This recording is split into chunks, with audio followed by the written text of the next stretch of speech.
Привет, c'est Diana. Non, c'est Florian cette fois-ci. Ton professeur de russe est juste à côté de moi. Effectivement. Et donc, on va vous faire une petite vidéo sur le bilan des 1 an et demi passés à Moscou parce que ma mission se termine et je dois rentrer en France, malheureusement.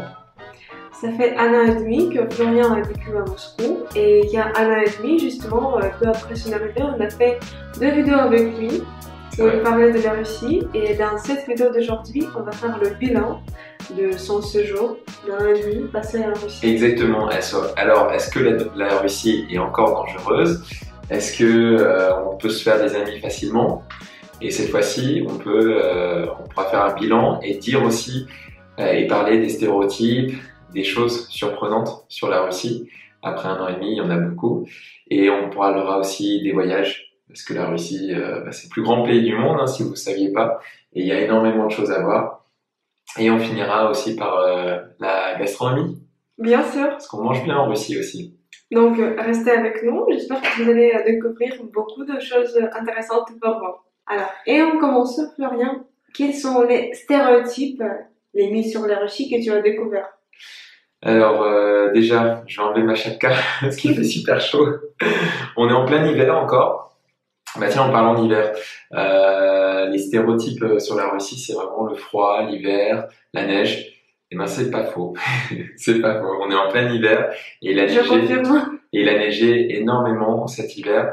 On n'a pas battu le record de l'année dernière. L'année dernière, on avait battu un record incroyable avec plus d'1,50 m de neige par endroit à Moscou.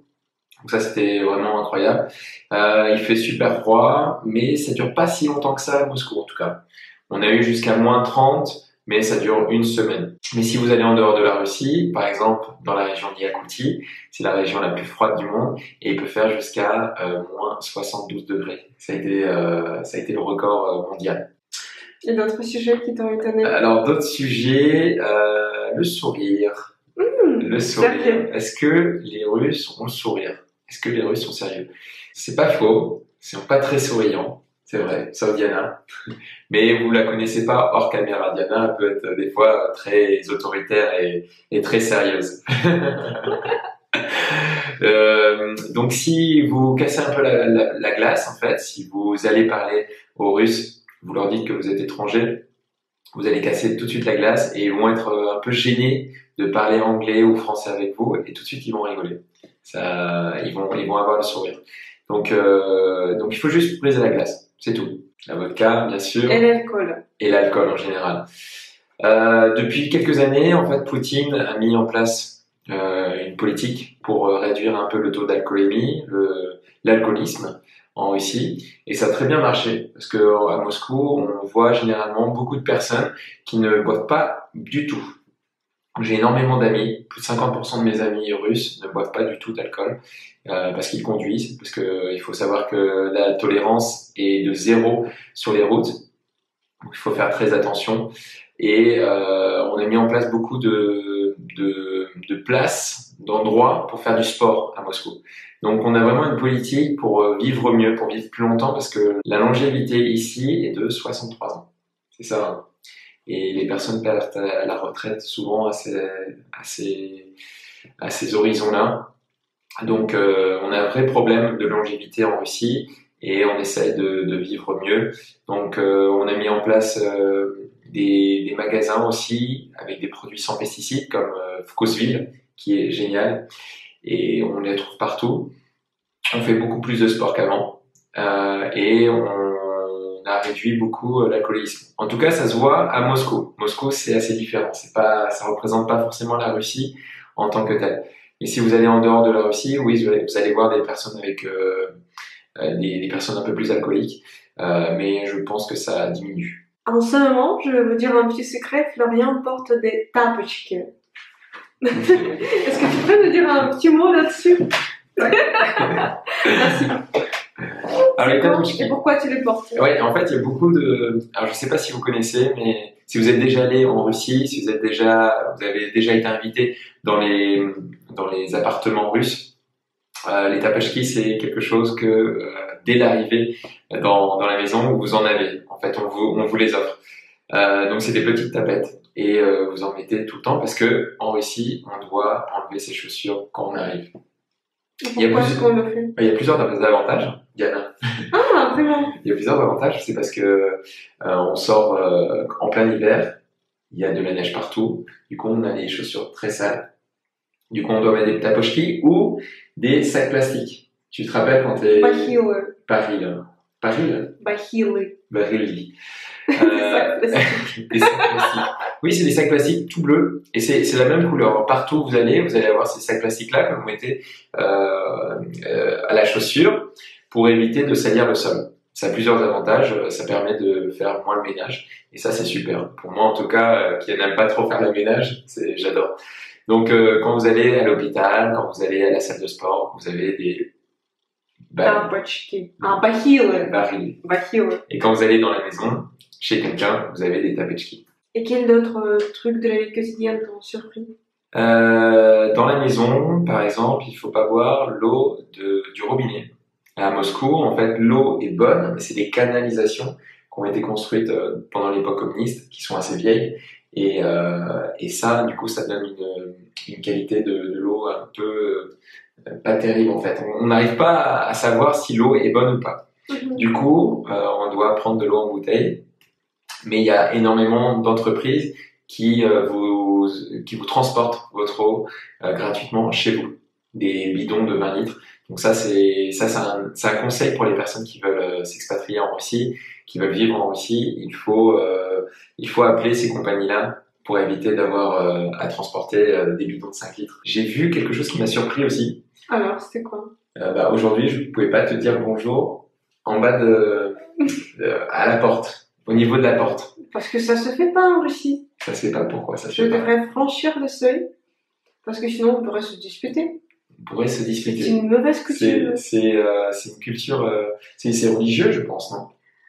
En fait, je sais pas si c'est religieux, mais les Russes, c'est un peuple très superstitieux. Superstitieux, exactement. Donc c'est un peuple très superstitieux, donc on peut pas dire bonjour ni au revoir au niveau de la porte. Les femmes? Oui. Il y aurait beaucoup de choses à dire sur les femmes. Hein. J'ai un petit doute. Vous êtes des créatures... Qu'est-ce que tu devais en parler? Non, mais vous êtes des créatures assez surprenantes, on va dire. Vous êtes très différentes des Européens, ou même des Français, hein, on pourrait dire des Français. Donc il y a beaucoup de choses à dire sur les Russes. Vous, les hommes qui nous écoutez, faites attention, en Russie, il y a des règles, il y a des codes. Et si vous ne respectez pas ces codes, vous allez tout de suite perdre l'opportunité de revoir cette femme en question. Donc, la galanterie. La galanterie. Les Russes sont plus galants que les Français. Ça, c'est un fait. Ça, tu l'as remarqué? Oui.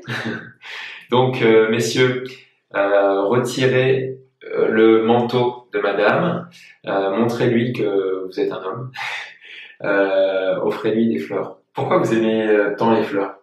Parce que les fleurs, ça nous fait plaisir, c'est beau à voir et ça me fait penser à l'homme qui nous les a offertes. Super. Et oui, c'est vrai, les fleurs, offrez autant que possible des fleurs. Pas tous les jours, hein, mais au moins une fois par mois. Par exemple, la femme arrive de l'aéroport, accompagnez-la, accueillez-la au terminal avec des fleurs. Ça, c'est super important. Parce qu'elle va vous faire la remarque. Ah, t'es pas venu avec des fleurs, t'es pas un vrai Russe? Ben non, je suis français. On dirait que tu as une petite histoire avec ça. Oui, des expériences. Non, c'est les expériences de mes amis, surtout. C'était assez drôle quand ils m'ont raconté ça. Donc, le manteau, les fleurs, faut ouvrir la porte. Ouvrez-lui toujours la porte. Et la portière. La portière aussi de la voiture. Oui, n'oubliez pas. Du taxi. Au restaurant, messieurs les Français, messieurs les radins. Alors on se fait passer pour des radins, nous les Français, parce qu'on n'a pas l'habitude de payer forcément le restaurant. On n'a pas l'habitude de laisser du pourboire aussi dans les restaurants. Donc essayez à tout prix d'inviter, quand vous invitez une femme russe au restaurant, il faut payer. Il faut payer, c'est une règle. Ça montre que vous êtes là et que vous pouvez subvenir peut-être à la famille plus tard. C'est vrai. Et quand tu l'as compris? Ben, je l'ai compris. Quand et comment? Alors, on me l'a déjà expliqué. Moi, j'ai toujours fait en France et dans le monde entier, j'ai toujours invité la femme au restaurant et du coup, j'ai payé. Donc, je l'ai fait ici aussi, mais en France, la deuxième fois ou la troisième fois, on attend que la femme nous invite. Ici, c'est très rare. Ou sinon, il faut lui expliquer dès le début qu'on a des différences de culture et que les femmes, on aime bien que les femmes nous invitent aussi. Messieurs, tous méritent. Si vous voulez si vous voulez sortir avec une femme russe, il faut mettre le paquet. Mais en revanche, qu'est-ce qu'une femme russe peut offrir? La femme russe peut offrir beaucoup de choses, c'est vrai. Vous êtes de très bonnes femmes au foyer. J'ai pas d'enfant, hein. C'est au niveau de la vaisselle, du ménage. Vous aurez tout le temps une maison nickel. Par exemple, ça m'est déjà arrivé qu'une femme ne puisse pas dormir parce qu'il y avait de la vaisselle à faire. Donc la vaisselle, si elle n'est pas faite, la femme russe verra tout de suite qu'il faudra la faire tout de suite et qu'elle ne pourra pas dormir si la vaisselle n'est pas faite, si le ménage n'est pas fait. Elle vous fera des bons petits plats. C'est un peu stéréotypé ce que je dis, mais c'est vrai. La femme russe adore faire la cuisine, faire le ménage, faire la vaisselle. Elle vous rendra heureux pour toutes ces tâches. C'est un peu comme si on revenait 50 ans en arrière en France avec nos grands-parents. Il y avait en fait les rôles sont très très bien définis en Russie et très bien séparés. Et du coup elle n'acceptera pas forcément que vous fassiez à manger, que vous fassiez la vaisselle. C'est son rôle. Donc il faut lui laisser sa place dans la maison. C'est un peu misogyne, ce que tu viens de dire. C'est un peu misogyne, mais je suis pas du tout. Non, mais je suis pas du tout misogyne, mais il faut lui laisser sa place dans la maison, sinon elle pourrait faire peut-être une crise. Et c'est peut-être stéréotype, mais c'est vrai, on le voit jour après jour. Si tu laves la vaisselle pour moi, je ne peux pas faire de crise, je t'assure. Ok. Oui, elle va aimer quand même les petites attentions. Si vous faites la cuisine et le ménage, vous allez peut-être aussi vous démarquer des autres moujiks. C'est quoi le proverbe avec moujik? Moujik skazal, moujik sdelal. Et qu'est-ce que ça signifie? L'homme a dit, l'homme a fait. Ça veut dire que si vous dites quelque chose, par exemple, chérie, je veux t'inviter au restaurant, chérie, je veux aller à sushi avec toi, ben, il faut le faire. Il faut absolument le faire, sinon vous êtes un mauvais moujik, un mauvais homme. Et moujik, est-ce que ça se mérite? Et être moujik, ça se mérite, ouais. Être moujik, ça se mérite, et c'est marrant parce que on le voit dans tout le pays. On voit que les hommes montrent qu'ils sont des hommes. Donc il faut pas avoir peur, il faut pas avoir mal, il faut pas dire qu'on a froid. C'est très très marrant. C'est assez marrant de voir un homme moujik, quoi. Un homme qui n'a pas chaud, qui n'a pas froid, qui n'a pas peur, qui n'a pas mal, qui est l'homme de toutes les situations. Le Superman. Comment est-ce que toi tu as assumé ce rôle de moujik? Non, je l'ai pas assumé, moi. Est-ce que tu as essayé? J'ai essayé, mais on a toujours le petit côté français qui revient. Quand il fait froid dehors? Bah, quand il fait froid, on le dit, on est assez honnête. On est assez honnête. Quand on est malade et on est dans le lit et on fait toute une crise. On est des hommes français. C'est la différence entre les hommes russes et les hommes français.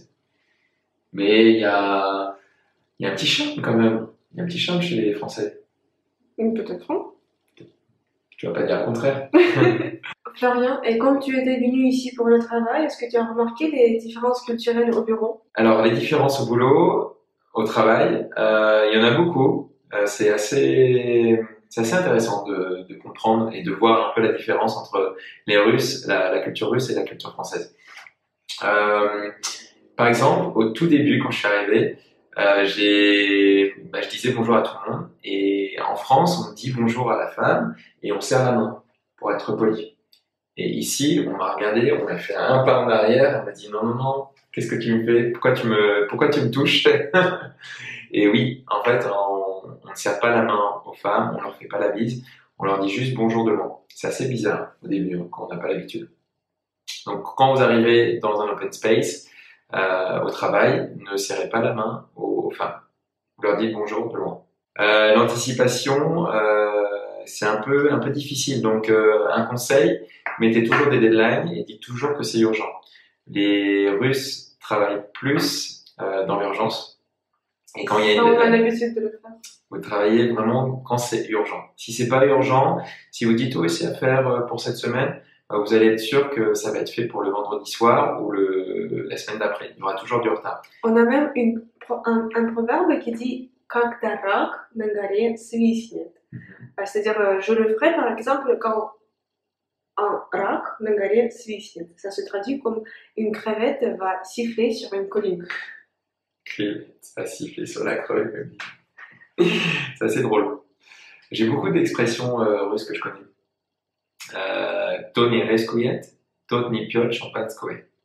Celle-là, j'adore cette expression. Comment tu le traduis? Celui qui ne risque pas ne boit pas de champagne.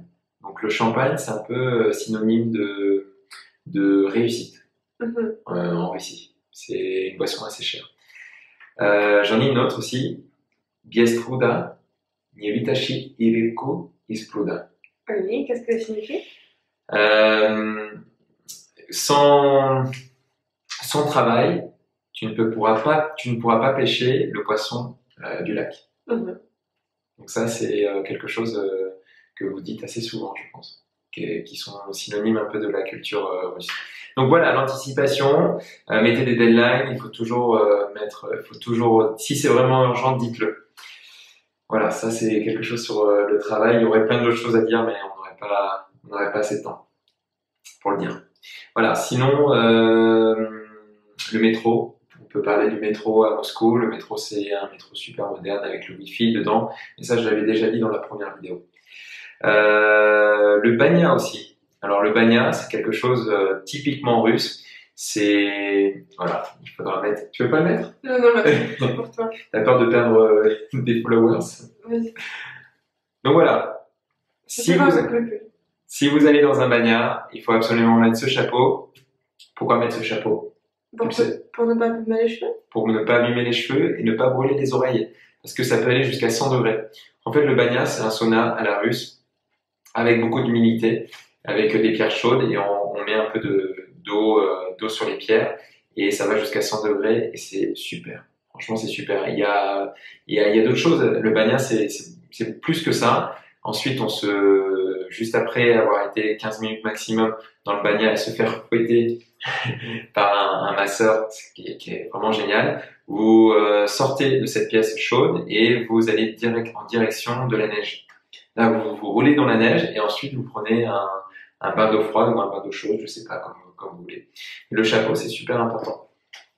Donc vous avez énormément d'endroits pour faire un banya et pour avoir une expérience 100% russe. Et là, ce petit chapeau, il vient de Sandouni, c'est l'un des banyas le plus anciens de Moscou et de la Russie. C'est un banya super joli. Tu y es déjà allé? Non, parce que là, il y a des salles séparées pour les hommes et pour les femmes. Je voulais y aller le mois dernier, mais comme c'est séparé, les hommes et les femmes. Et peut-être que maintenant, tu pourrais nous parler des endroits que tu as aimé le plus en Russie, quand tu as beaucoup voyagé. Exactement, j'ai beaucoup voyagé en 1 an et demi. C'est très facile de voyager en Russie. Il y a beaucoup de trains. Les Russes adorent voyager en train parce que le train c'est pas cher et il y a beaucoup de trains de nuit. Donc c'est parfait. En fait, vous pouvez dormir dans le train et vous ne perdez pas une journée de voyage. Donc il y a 3 classes dans les trains russes. La première classe, vous êtes 2 par compartiment. La deuxième classe, vous êtes 4 par compartiment et c'est fermé. Et la troisième classe, que je préfère, Placecart. le Placecart. En fait, le Placecart, c'est quoi? T'es déjà allé dans un Placecart? Dans mon enfance, c'est pas mal. Dans ton enfance? J'ai des souvenirs douloureux. Ben moi, je pense que j'irai dans le Placecart jusqu'à mes 80 ans. Jusqu'à la fin. Parce que c'est vraiment génial. Donc, vous êtes dans un wagon compartimenté, mais pas fermé. C'est des compartiments qui ne sont pas fermés. Et vous êtes donc 6 par compartiment. Il y a des odeurs des fois, bien sûr, mais on y dort bien finalement. Et on fait des belles rencontres. C'est assez amusant. On voyage aussi beaucoup en avion ou en Blablacar. Le Blablacar est arrivé il y a pas très longtemps et ça marche vraiment bien. Donc en avion, vous avez beaucoup de compagnies à pas cher et vous pouvez aller n'importe où en Russie. On voyage très très bien. Il y a beaucoup de choses à voir en Russie. Et quelle ville tu aimes le plus?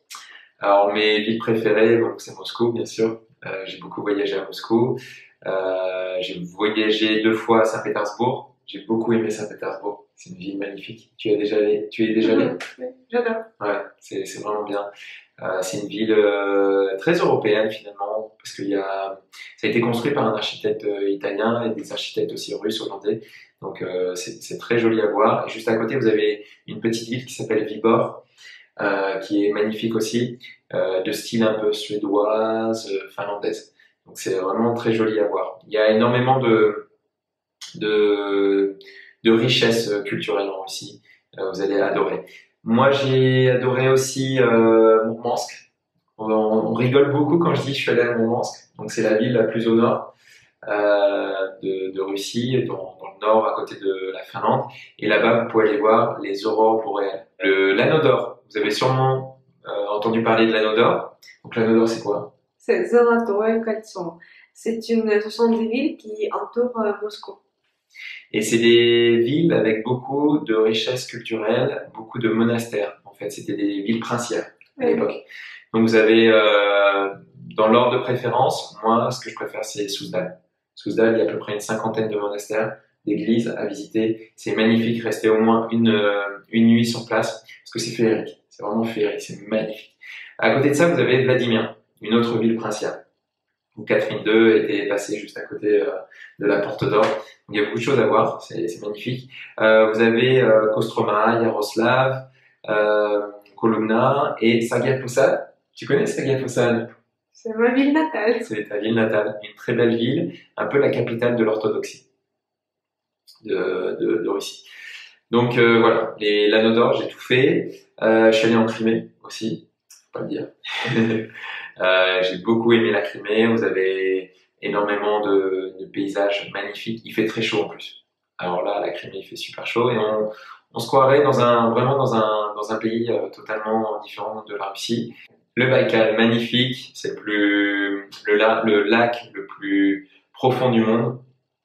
Vous pouvez acheter de l'eau là-bas. L'eau est vraiment excellente. Elle est pure, de chez Pure.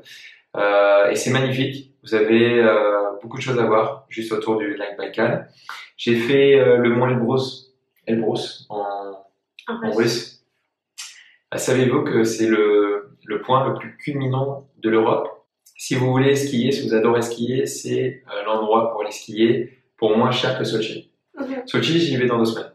Et je vais vous dire, je pense que c'est une ville aussi vraiment sympathique, qui a été donc la ville des Jeux Olympiques d'hiver il y a quelques années. Et 2008. Donc c'est une ville qui a complètement chamboulé. Kazan, la capitale du Tatarstan. On mange très très bien. Chez les Tatars, on mange toujours très bien. Voilà, c'est pour ça. C'est parce que tu as des origines tatares que tu dis ça. Kaliningrad, donc c'est entre la Pologne et l'Estonie. C'est une ville enclave. Une ville enclave, c'est vraiment un tout petit bout de la Russie dans l'Europe. Et là-bas, c'est assez intéressant. Ce qui m'a aussi marqué dans mon année à Moscou, c'est la Coupe du Monde. On peut pas l'oublier, cette Coupe du Monde-là. En plus, on a été champion du monde. C'était magique. C'était vraiment magique. J'ai jamais vu Moscou comme ça. Toi non plus. Non plus. C'était une fête grandiose pendant un mois. Quand les Russes ont gagné contre l'Espagne, là c'était incroyable. C'était un dimanche. Les Russes ont fait la fête 24 heures sur 24 jusqu'à 8 heures du matin pour aller au travail, quoi. Tout le monde est sorti sur la place rouge, tout était bondé. Tout était bondé. Ils avaient mis des voitures dans les rues avec les portes ouvertes. Ils avaient mis la musique à fond. L'alcool était autorisé dans les rues. Bref, c'était incroyable. Et puis parlons maintenant de la cuisine russe. La cuisine russe. La cuisine russe, il y a beaucoup de choses à dire aussi sur la cuisine russe. C'est pas forcément un pays très connu pour la gastronomie, c'est vrai. Mais si vous creusez bien, il y a beaucoup de choses qui sont vraiment incroyable au niveau des papilles gustatives, Et comme par qui exemple. excite les papilles gustatives. Alors, par exemple, donc on va commencer par l'entrée. En entrée, j'aime beaucoup le selioka, Patchouli. patchouli. Donc c'est du hareng avec une couche de mayonnaise, une couche de betterave, du fromage, et ça se représente comme un petit carré. Et c'est super bon. Franchement, au goût, c'est vraiment bon. Les soupes, alors là, c'est un pays de soupes. En été comme en hiver, vous avez des soupes partout. Donc vous avez le salyanka. Donc salyanka, tu connais un peu l'histoire? Salyanka. Tu connais un peu l'histoire? Je connais la recette. Tu connais la recette? Ouais. On m'avait dit que c'était un peu tous les ingrédients qui restaient dans un frigo. Et surtout les saucissons. Voilà, et que tu mettais en fait dans ta soupe. C'est comme ça qu'ils l'ont inventé. Ah, c'est ça l'histoire? C'est ça l'histoire, oui. C'était un chef cuistot qui avait très peu de choses dans son frigo et qui s'est dit tiens, je vais faire une soupe comme ça. Le borsch. Le borsch, donc soupe de betterave avec du smetana. Smetana, c'est très important, c'est de la crème fraîche aigre. Vous en mettez à toutes les sauces. Vous mettez dans les desserts, dans les plats.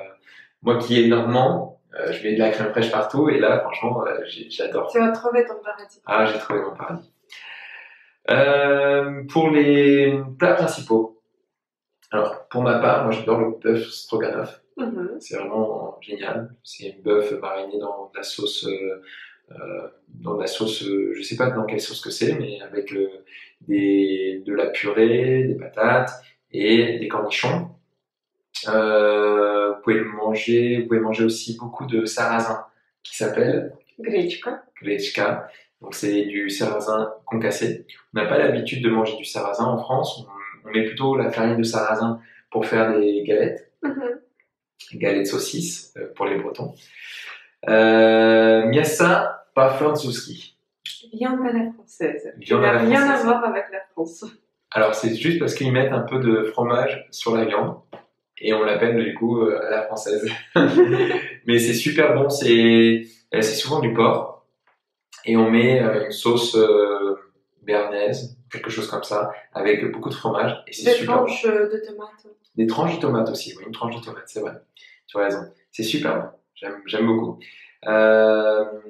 Toi, ton plat préféré en Russie, c'est quoi? Borsch. Ah, le borsch. Ouais, Toi, t'adores le borsch. Toi, tu prends tout le temps le borsch au restaurant. Il y a le shashlik aussi. Ah, shashlik, effectivement. Ouais, effectivement, le shashlik. Les brochettes de viande. Ça, c'est très moujik. Si un moujik sait faire des shashliks, c'est-à-dire les brochettes de viande, c'est une sorte de barbecue, là t'es un vrai moujik. Mais en fait, en Russie, ce sont les hommes qui préparent les shashliks.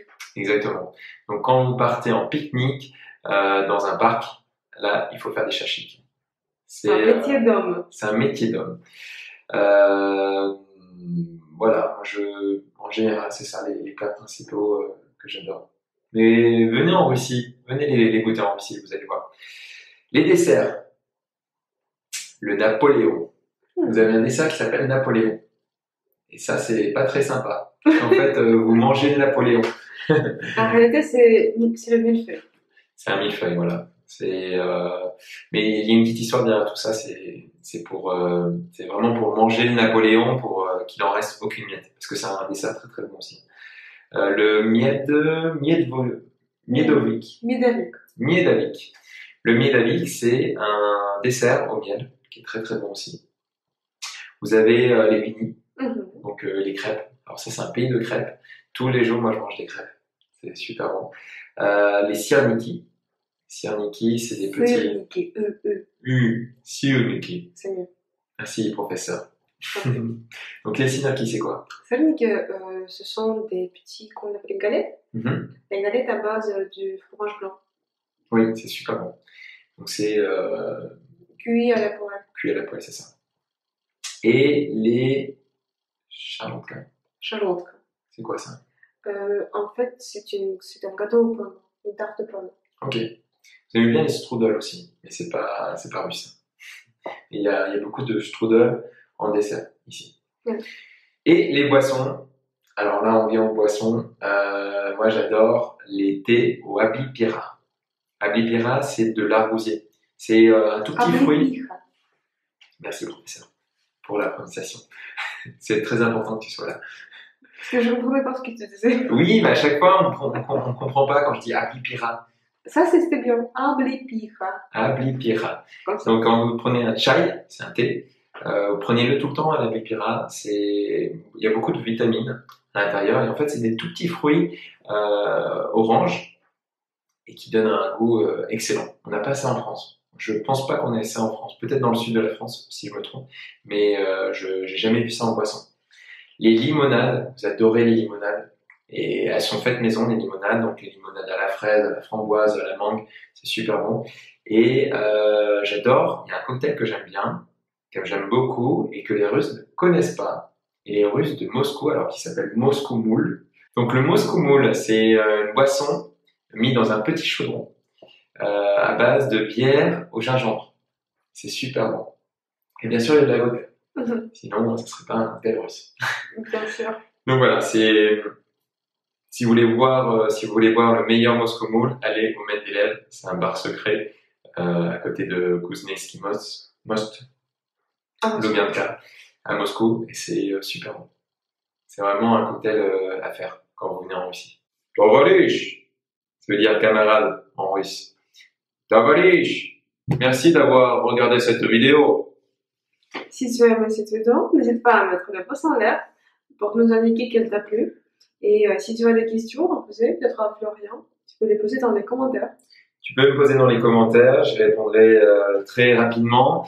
Donc moi j'ai un blog voyage, donc si vous avez des questions sur les voyages, si vous voulez visiter des villes où je suis déjà allé, n'hésitez pas à les poser à nous deux et on répondra directement. Donc j'ai un blog qui s'appelle Le virus de voyage. Et vous pouvez me trouver les liens dans la description de la vidéo. Super. Florian a notamment fait une vidéo sur son voyage Au Baïkal Baïkal. avec Marc. Salut Marc.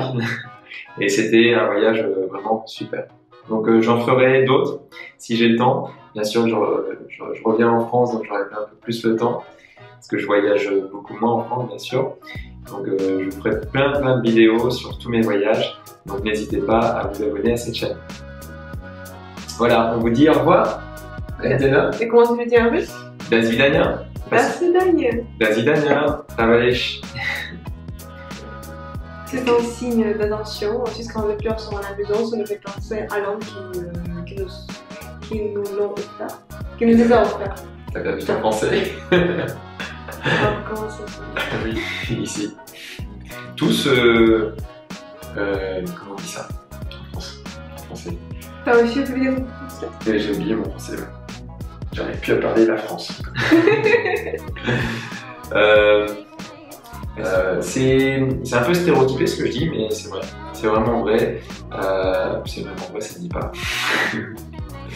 C'est un peu stéréotypé ce que je dis, mais c'est vrai. La femme adore faire la cuisine. C'est quoi un petit proverbe avec les moujiks? Moujik skaja. Ah! Refais. C'est quoi? Tu veux dire taper comme un moujik? Je vais taper comme un moujik. Exactement. Ah!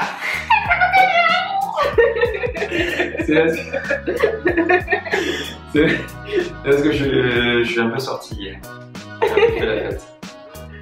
C'est mes dernières semaines, donc j'en profite. Alors, quelles sont ces différences au bureau?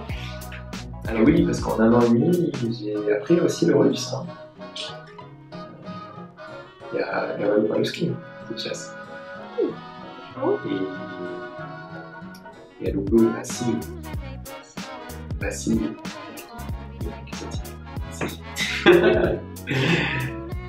Donc, si vous voulez apprendre le russe, hein, n'hésitez pas, il y a la professeure juste à côté de moi là. Par hasard. Comme par hasard, qui peut vous apprendre l'accusatif, le génitif, tout ça, blablabla. Donc on dit, il y a le bleu, Rassi, you. Rassi, you. C'est de l'accusatif. J'aime quoi la Russie. Et Russie se termine par un IA. Rassi, ya. Voilà. C'est du féminin. C'est du féminin, du coup. Ça change avec. Voilà. Ça, c'est quelque chose à apprendre.